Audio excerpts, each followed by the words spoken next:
Diversité culturelle, multiculturalisme et l'être humain. Des études sur le thème de la diversité culturelle et francophonie ont été constatées en 2004 où des responsables de la francophonie ont inclus la diversité culturelle dans l'émission de l'Organisation internationale de la francophonie. La déclaration de Ouagadougou du 27 novembre 2004 définissant la francophonie comme un espace solidaire pour un développement durable s'attache à ce que le développement soit attentif à la diversité culturelle et linguistique.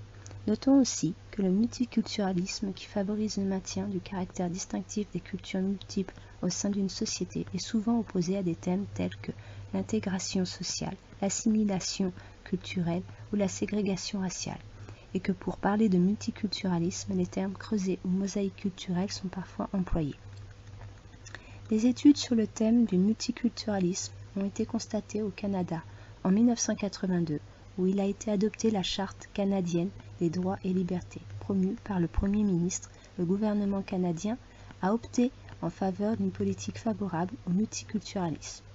Une loi de 1988 la précise et en élargit la portée. Pour une partie de la classe intellectuelle québécoise, il s'agissait de faire en sorte que cette province ne soit plus une nation, mais une communauté ethnique parmi d'autres au sein du Canada. Depuis 2015, le Premier ministre poursuit cette politique. Au Royaume-Uni, il est conclu que les minorités ont tendance à vouloir rester entre elles et les Blancs, eux, n'ont pas vraiment envie de vivre avec les minorités. Cela favorise la concentration ethnique, comme dans certains quartiers de Londres ou de Birmingham. Les chercheurs ajoutent au sujet du multiculturalisme britannique.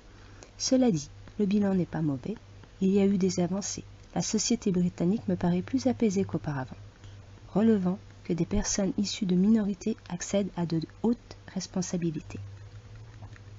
En France, on explique que les Français s'opposent au multiculturalisme qui ne s'inscrit pas dans la vision française de la nation, que la cohabitation de cultures différentes sur un même territoire est la nation française et depuis des siècles fondée sur une unité très forte, telle que la centralisation, et que depuis la Première République, c'est l'ancienneté de la présence sur le territoire, contrairement à d'autres nations, notamment européennes, et son adhésion aux valeurs françaises, proprement culturelles, qui définissent un Français.